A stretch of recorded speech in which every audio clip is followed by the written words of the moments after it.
Quand on pense à John Lennon, on imagine des signes de paix, des protestations douces et l'espoir onirique d'Imagine. On se souvient de lui comme de la voix de l'amour, de l'unité et de l'éveil spirituel. Mais derrière les lunettes rondes et les idéaux apaisés vivait un homme à la langue acérée et à l'honnêteté brutale, capable de blesser plus profondément que n'importe quelle mélodie. Lennon ne se contentait pas de défier le monde, il défiait aussi les musiciens qui l'entouraient, et parfois, il les détruisait par ses mots. Ce soir, nous dévoilons les 6 groupes que John Lennon méprisait en silence, en public et avec douleur. Et la vérité derrière ces rancunes est bien plus sombre que ce que la plupart des fans ont jamais imaginé. The Monkees, un groupe fait d'illusions. Tout en bas de la liste personnelle de John Lennon se trouvaient les Monkees, mais cette position n'impliquait ni retenue ni indifférence. Pour Lennon, ils incarnaient un cauchemar imminent sur l'avenir du rock. Un avenir où l'image compterait plus que l'intention, et où l'authenticité pourrait être fabriquée dans une salle de réunion. Lorsque les Monkees explosèrent en popularité aux États-Unis et, pendant un bref et inconfortable moment, rivalisèrent avec les Beatles dans les classements, Lennon n'y vit pas une compétition. Il y vit une contamination. À ses yeux, il n'était pas un groupe forgé par la faim partagée ou le conflit créatif, mais un concept télévisuel soigneusement assemblé, conçu pour imiter la lutte sans jamais l'avoir vécue. À mesure que les comparaisons médiatiques inondaient les magazines et les radios à la fin des années 60, la frustration de Lennon devint ouvertement venimeuse. Il aurait déclaré à des journalistes que les Monkees étaient à peu près aussi réels qu'un personnage de dessin animé, une remarque qui en disait bien plus sur les peurs de Lennon que sur leur talent. Ce qui le mettait en rage n'était pas seulement leur succès dans les charts. C'était l'idée que le public ne se souciait plus de la manière dont la musique était créée, mais seulement de la façon dont elle était emballée. Lennon avait passé des années à tenter d'échapper à l'image d'un produit, résistant à la machine de la célébrité qui cherchait à le réduire à un symbole. Voir un groupe ouvertement conçu comme un produit être adopté par le même public lui donnait le sentiment d'une trahison. Cette tension déborda dans les rencontres personnelles. Lorsque le guitariste des Monkees, Michael Nesmith, visita une séance d'enregistrement des Beatles, l'atmosphère se serait glacée. Des témoins en studio se souvenaient que Lennon ne faisait aucun effort pour dissimuler son mépris. Il jouait volontairement des passages de guitare abrasifs, cassait l'ambiance par le sarcasme et lançait des remarques acerbes sur la façon dont les vrais musiciens se comportaient en studio. Le message était clair. Cet espace se mérite, il n'est pas attribué. Pour Lennon, le studio n'était pas simplement un lieu de travail, c'était un champ de bataille où les idées étaient déconstruites, reconstruites et mises à l'épreuve sous pression. Ceux qui, selon lui, n'avaient pas payé ce prix n'y avaient pas leur place. Pourtant, sous la cruauté se cachait une vérité plus discrète et plus dérangeante. Des années plus tard, dans l'intimité, Lennon admit qu'il appréciait en réalité plusieurs chansons des Monkees. Cette confession transforma la querelle en quelque chose de plus tragique que de simplement arrogant. Lennon n'était pas incapable de plaisir. Il était prisonnier du personnage qu'il avait lui-même créé. Reconnaître publiquement une admiration aurait brouillé la ligne qu'il tentait désespérément de tracer entre authenticité et illusion. Une ligne qui, une fois franchie, menaçait toute la structure morale sur laquelle il s'appuyait pour justifier sa propre souffrance et son sérieux artistique. En ce sens, les Monkees devinrent bien plus qu'un simple groupe rival. Ils furent un miroir reflétant l'angoisse la plus profonde de Lennon. L'idée que la sincérité elle-même pouvait être reproduite, produite en masse et vendue sans douleur. Il représentait un avenir où la lutte devenait facultative et où l'image suffisait. Lennon ne les détestait pas parce qu'ils manquaient de talent. Il les détestait parce qu'ils suggéraient que tout ce qu'il avait enduré n'était peut-être pas nécessaire. Cette peur persista longtemps, après que les classements eurent changé et que les gros titres se furent dissipés. Elle durcit la vision du monde de Lennon, affûta ses critiques et façonna chaque querelle qui suivit. Les Monkees ne furent que le premier rappel que l'illusion contre laquelle ils se battaient était en train de gagner, et cette prise de conscience le hanta plus que n'importe quelle rivalité. The Rolling Stones, deux amis qui n'ont jamais rattrapé leur retard. Si les Monkees représentaient tout ce que John Lennon rejetait dans la célébrité fabriquée, les Rolling Stones incarnèrent quelque chose de bien plus personnel, une rivalité qui refusa toujours de rester amicale. Aux yeux du public, les Beatles et les Stones étaient des frères d'armes, les symboles d'une invasion britannique qui avait bouleversé la musique populaire. Mais derrière les portes closes, la patience de Lennon envers les Stones s'amenuisait d'année en année. Au début, Lennon les avait aidés, il leur avait offert des chansons, du soutien et une crédibilité précieuse. Mais à mesure que les deux groupes grandissaient, Lennon commença à percevoir un schéma qui le frustrait profondément. Là où il pensait que les Beatles se détruisaient sans cesse pour reconstruire leur son, il avait le sentiment que les Stones restaient immobiles, polissant une image au lieu de repousser les limites. Pour Lennon, évoluer, c'était survivre. Se répéter, c'était mourir. À l'époque des sessions du White Album, Lennon aurait confié à des proches que Mick Jagger était un interprète brillant mais un preneur de risques superficiels. Il admirait ses instincts sur scène, tout en rejetant la musique des Stones comme étant réactionnaire plutôt que visionnaire. Lennon aurait même demandé, à moitié sur le ton de la plaisanterie et à moitié sérieusement, où se trouvait l'équivalent de Strawberry Fields chez les Stones, une chanson capable de démonter l'ego plutôt que de l'amplifier. La tension atteignit son apogée lors d'une célèbre altercation en coulisses liée à un événement rock télévisé où l'alcool et l'ego s'entrechoquèrent. Selon des témoins, Lennon se moqua directement de Jagger, suggérant que tous les déhanchements du monde ne pouvaient masquer le fait que les Stones se nourrissaient encore d'idées que les Beatles avaient déjà laissées derrière eux. Jagger, peu enclin à battre en retraite, répliqua par une remarque qui toucha une corde sensible chez Lennon, remettant en question sa capacité à savoir qui il était en train de devenir.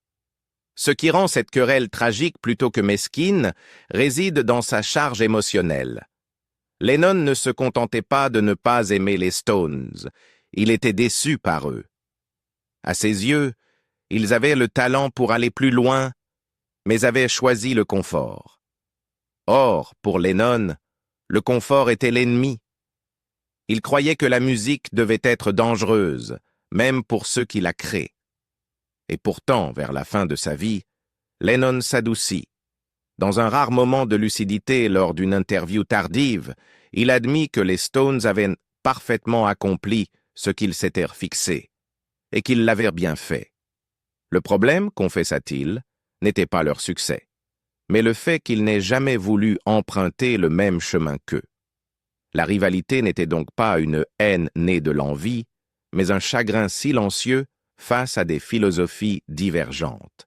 Pour Lennon, les Stones lui rappelaient que tout le monde n'était pas prêt à se mettre à nu pour l'art. Et cette prise de conscience le troubla bien plus que n'importe quelle insulte. Led Zeppelin, quand la puissance résonnait comme du bruit. Au moment où Led Zeppelin s'imposa comme une force dominante du rock, John Lennon s'éloignait déjà de l'idée même de domination musicale. Aux yeux du public, Zeppelin incarnait la puissance, l'excès et une nouvelle mythologie de dieu du rock. Pour Lennon, il représentait tout autre chose, du volume sans vulnérabilité, de la force sans introspection. Lennon découvrit leur musique pour la première fois lors d'une réception professionnelle, peu après que le groupe eut commencé à attirer une attention sérieuse. Selon les personnes présentes, sa réaction fut immédiate et théâtrale. Il se serait bouché les oreilles en exigeant que la musique soit baissée, non pas par plaisanterie, mais par rejet. Lennon n'avait aucune patience pour ce qu'il considérait comme une musique conçue pour écraser plutôt que pour communiquer. À ses yeux, le son de Zeppelin reposait sur l'impact brut, non sur la prise de risque émotionnel. Ce qui le piquait le plus, c'est que Lennon connaissait parfaitement leur parcours. Il était conscient du passé de Jimmy Page comme musicien de studio extrêmement talentueux.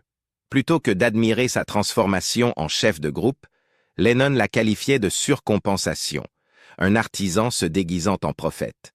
Il aurait un jour déclaré que Page aurait dû rester à sa place, à jouer sur les chansons des autres, au lieu de prétendre réinventer le rock. Le mépris de Lennon s'étendait également au chanteur de Zeppelin, Robert Plant. Il trouvait ses paroles vagues et théâtrales, décrivant son chant comme un charabia mystique hurlé plutôt que ressenti. Pour Lennon, l'ambiguïté n'avait de valeur que lorsqu'elle naissait de l'honnêteté. Lorsqu'elle provenait de la fantaisie, il la voyait comme un raccourci. Sa réaction face à Stairway to Heaven devint tristement célèbre parmi ses proches. Alors que la chanson était traitée comme sacrée par les programmateurs radio et les fans, Lennon ne la supportait pas. Il se moquait de sa durée, de son symbolisme et de sa structure, affirmant un jour qu'elle ressemblait à de la prétention étirée bien au-delà de sa valeur émotionnelle.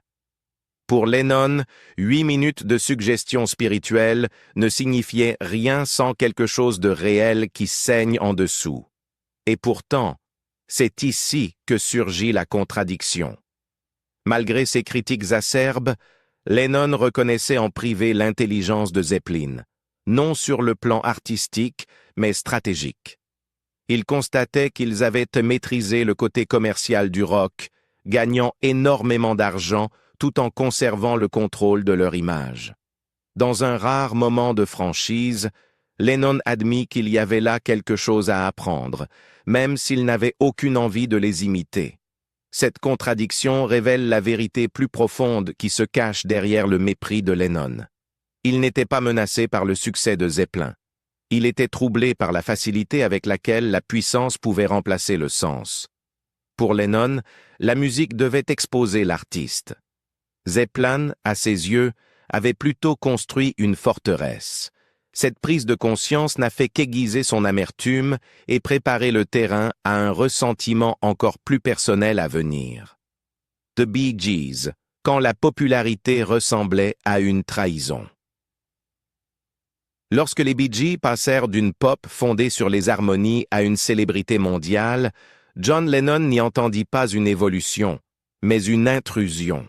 À ses yeux, leur ascension s'approchait dangereusement du terrain que les Beatles avaient déjà déconstruit puis reconstruit. Ce qui troublait Lennon n'était pas seulement leur succès, mais la manière dont leur son faisait écho à l'accessibilité émotionnelle qu'il avait lui-même contribué à inventer, désormais livré avec un poli qu'il trouvait étouffant.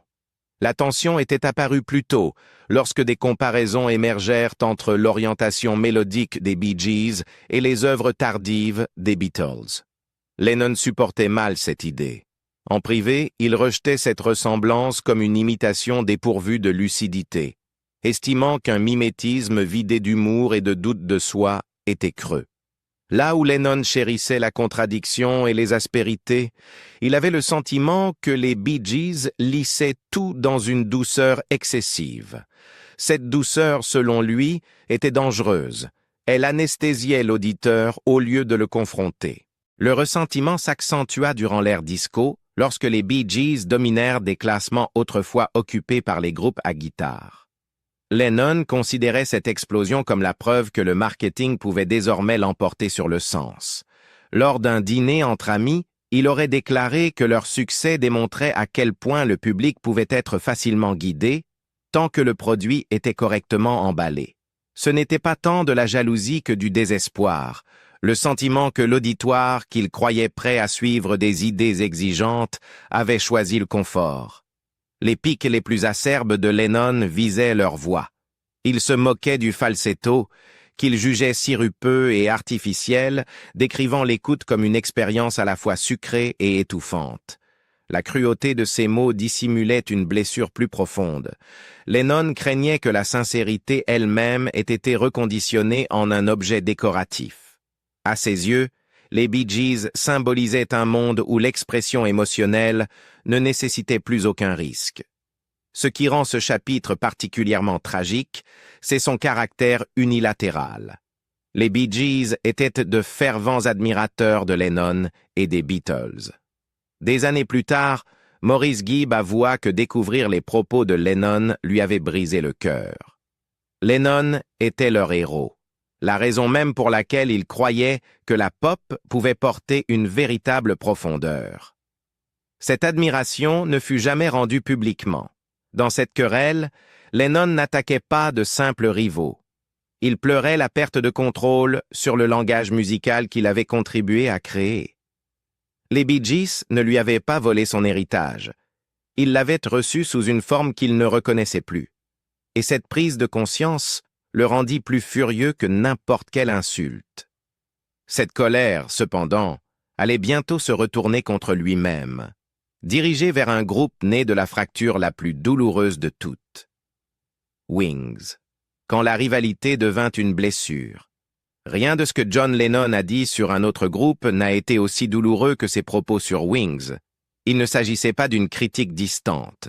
C'était une colère dirigée contre quelqu'un qu'il avait autrefois connu mieux que quiconque.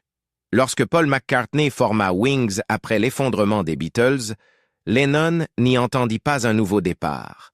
Il y entendit un abandon déguisé en optimisme. L'hostilité apparut presque immédiatement. Lorsque Wings publia ses premiers morceaux, Lennon réagit, dit-on avec fureur plutôt qu'avec analyse. Selon des proches, il lança un disque à travers la pièce et balaya la musique comme une suite de gestes creux, des slogans politiques sans compréhension, des mélodies sans conviction.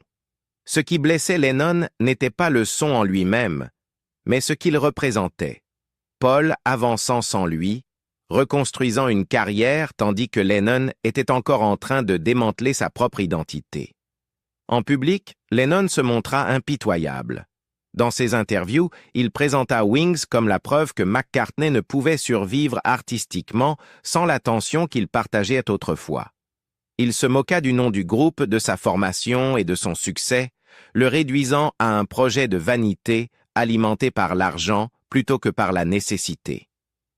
Dans ses moments les plus cruels, Lennon suggéra que McCartney vivait d'émotions empruntées, recyclant le passé tout en prétendant faire du neuf. À mesure que Wings remplissait les stades et grimpait dans les classements, le ressentiment de Lennon se durcit. Interrogé sur le succès mondial de McCartney, il aurait répliqué sèchement que jouer de vieilles chansons pour des fans fidèles n'était pas du courage, mais de la sécurité. Derrière l'insulte se cachait quelque chose de bien plus fragile. Lennon avait toujours cru que l'art exigeait l'inconfort. Voir Paul s'épanouir dans la stabilité ressemblait à un rejet de cette conviction, et peut-être à un rejet de Lennon lui-même. En privé, la réalité était plus complexe. Durant sa période avec May Pang, Lennon confia des moments de tristesse qui n'atteignirent jamais la presse. Il ne se contentait pas de détester ce que Paul faisait. Il détestait le fait que Paul semble heureux de le faire. Selon Yoko Ono, la colère de Lennon dissimulait une profonde déception. Il pensait que McCartney était capable de risques plus grands, d'une honnêteté plus profonde et d'une remise en question plus sévère. Le voir choisir la mélodie plutôt que la confrontation lui semblait trahir tout ce qu'il s'était autrefois poussé à devenir l'un l'autre. C'est ce qui rendait Wings différent de tous les autres groupes sur la liste de Lennon.